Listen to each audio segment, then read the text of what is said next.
सल्तनत उस्मानिया के बानी उस्मान गाजी मुसलमानों की तारीख का इंतहाई काबिल फख्र किरदार है, लेकिन उन पर कुछ ऐसा इल्जाम लगाया जाता है जिसे तस्लीम करना बहुत ही मुश्किल है। और ये इल्जाम है अपने सगे चचा दुंदार बे के कत्ल का, जो उस्मान गाजी के वालिद अर्तुगरुल गाजी के छोटे भाई थे। इस इल्जाम की आड़ में उस्मान गाजी को कैसे बदनाम किया जा रहा है, दुंदार बे असल में कौन थे और उनकी मौत कैसे हुई। तो दोस्तों, अगर आप ऐसी मालूमात जानना चाहते हैं तो इस वीडियो को एंड तक मुकम्मल देखिए और खुद फैसला कीजिए। तो दोस्तों, मेरा नाम है सलमान और आप इस वक्त देख रहे हैं हसी खान यूट्यूब चैनल। तो दोस्तों, सबसे पहले अगर आपने इस चैनल को सब्सक्राइब नहीं किया तो दोस्तों जल्दी से कर दीजिए सब्सक्राइब, ताकि दोस्तों आपको ऐसी इंफॉर्मेटिव और दोस्तों फैक्ट्स वाली वीडियो रेगुलर मिलती रहे। तो दोस्तों, बिना टाइम वेस्ट किए बढ़ते हैं वीडियो की जानिब। दोस्तों, काई कबीले के सरदार सुलेमान शाह के 4 बेटे थे, जिनके नाम कुछ यूं हैं। संगरतन बे, जिनको आप सारम बे के नाम से जानते हैं, अर्तुगरुल गाजी, गोंदोज बे और दुंदोर बे था। इनमें सबसे छोटे बेटे का नाम दुंदार बे, जो के अर्तुगरुल गाजी के सबसे छोटे भाई और सल्तनत उस्मानिया के बानी उस्मान गाजी के चचा थे। दुंदोर बे की तारीख पैदाइश 1210 बताई जाती है और इस लिहाज से आप अर्तुगरुल गाजी से काफी छोटे थे। दुंदोर बे अपने भाइयों की निस्बत अर्तुगरुल गाजी के बहुत ही ज्यादा करीब थे और अर्तुगरुल गाजी के वफादार समझे जाते थे। वो एक बहादुर इंसान थे और तमाम जंगों में अपने भाई अर्तुगरुल गाजी के साथ दाद शुजात देते रहे, इसीलिए उन्हें दुंदोर गाजी के नाम से भी जाना जाता है।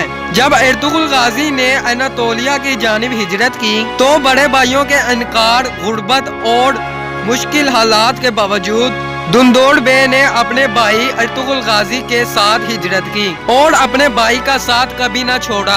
अगरचे दुंदोर बे की बहादुरी और शुजात से किसी को इनकार नहीं, लेकिन उनसे कुछ ऐसी गलतियां हुई जिनकी वजह से उनका मजमुई तासुर खराब हुआ और उन्हें एक कमजोर शख्सियत का मालिक समझा जाने लगा।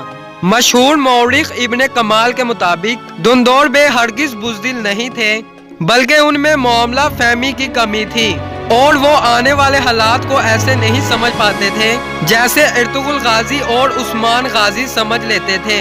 अर्तुगरुल गाजी जब काई कबीले के सरदार बने तो दुंदोर बे उनके नायब के तौर पर काम करने लगे। जब अर्तुगरुल गाजी को किसी मुहिम के लिए बाहर जाना पड़ता तो उनकी गैर मौजूदगी में दुंदोर बे ही कबीले के निगरान समझे जाते थे।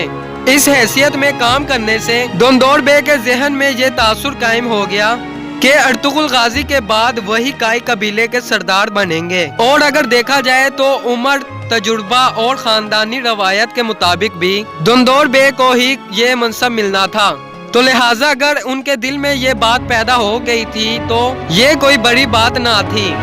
मगर मसला ये था कि काई कबीले के लोग दुंदोर बे को इस काबिल ना समझते थे। काई कबीले के लोगों का ये ख्याल था कि दुंदोर बे में दुरुस्त वक्त में दुरुस्त फैसला करने की सलाहियत मौजूद नहीं है।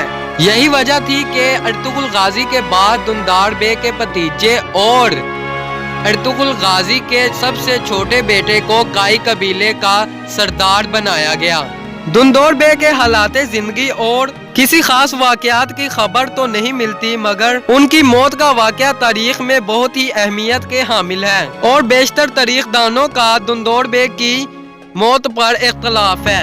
खिलाफत उस्मानिया की तारीख पर सबसे ज्यादा पढ़ी जाने वाली किताब दौलत उस्मानिया है, जिसके मुसन्निफ डॉक्टर मोहम्मद उजैर अपनी किताब की पहली जिल्द में उस्मान गाजी के औसाफ और कमालात बयान करते हुए लिखते हैं, इन खूबियों के साथ साथ उस्मान गाजी के दामन में एक बेगुनाह के खून के छींटे भी नजर आते हैं। 1299 में जब उस्मान ने यूनानियों के किला कोपड़ी हिसार पर हमला किया तो पहले अपने फौजी सरदारों को बुलाकर उनसे मुशावरत की। फौजी सरदारों की मुशावरत में उस्मान गाजी का बुरा चचा दुंदोर बे भी मौजूद था। उसने यूनानियों की ताकत का अंदाजा लगाते हुए किला ना फतह करने का कहा। उस्मान ने इस खौफ की वजह से कि उसकी वजह से दूसरे फौजी कमांडर भी बददिल ना हो जाए, उस्मान गाजी ने एक तीर मारकर वहीं पर दुंदार बे का खात्मा कर दिया। बूढ़े चचा का ये कत्ल आज کتنا ہی معیوب نظر آئے، بلکہ اس زمانے کے لحاظ سے یہ ایک بالکل معمولی سا واقعہ ہے، اور اگر نتیجے کے اعتبار سے دیکھا جائے تو اس کی اہمیت اور بھی کم ہو جاتی ہے۔ یہ ڈاکٹر محمد عزیر کی رائے ہے، لیکن بعض مورخین اس بات سے اتفاق نہیں کرتے۔ ان کے مطابق کوئی بھی ایسا واقعہ سیرے سے پیش نہیں آیا، اور یہ سب عیسائی مورخین کی کارستانی ہے جو کہ عثمان غازی کو بدنام کرنے کے لیے پھیلائی گئی ہے۔ ان مورخین کے مطابق دندور بے تب تک کافی ضعیف ہو چکے تھے، اور 90 سے 95 سال کی عمر میں ان کا انتقال طبیعی طور پر ہوا تھا۔ بعض مورخین تو اس بات پر اتفاق کرتے ہیں کہ دندور بے کو عثمان غازی نے ہی قتل کیا تھا، مگر وہ اس قتل کی وجہ یہ بتاتے ہیں کہ دندور بے خود کائی قبیلے کے سردار بننا چاہتے تھے، اور کئی مقام پر عثمان غازی کے خلاف سازش کرنے والوں کا ساتھ دے چکے تھے، اور اس بات کا علم عثمان غازی کو بھی تھا، اور بغاوت کر کے قبیلے میں انتشار پھیلانے کے جرم میں عثمان غازی نے اپنی تلوار سے دندار بے کا سر قلم کر دیا۔ اور اس قتل کے واقعات پر بھی اختلاف رائے موجود ہے کہ یہ واقعہ کیسے اور کہاں پیش آیا تھا۔ ڈرامہ سیریل ارطغرل غازی کے بعد ڈرامہ سیریل عثمان غازی میں اب بھی دندور بے کا کردار موجود ہے۔ اب دیکھنا یہ ہے کہ ڈرامہ سیریل عثمان غازی میں دندور بے کی موت کو کیسے دکھایا جاتا ہے۔ ڈرامہ سیریل ارطغرل غازی کے سیزن 1 اور سیزن 2 میں دندور بے کا کردار ایک ترکی اداکار آردن رات نے کیا ہے، اور سیزن 3 اور سیزن 4 میں باتوہان کاراجا نے کیا، اور اب ڈرامہ عثمان غازی میں یہ کردار راچیو سووس یہ کردار ادا کر رہے ہیں۔ تو فرینڈز، ہماری آج کی ویڈیو کا سفر بس یہیں تک کا تھا۔ امید کرتا ہوں کہ آپ کو یہ ویڈیو پسند آئی ہوگی۔ ویڈیو پسند آئی ہے تو چینل کو سبسکرائب کرنا، ویڈیو کو لائک اور شیئر ضرور کرنا۔ تو ملتے ہیں دوستوں اپنی ایک نیکسٹ ویڈیو میں ایک اور ہی اچھے ٹاپک کے ساتھ۔ تب تک کے لیے اجازت چاہوں گا۔ اوکے بائے، خدا حافظ۔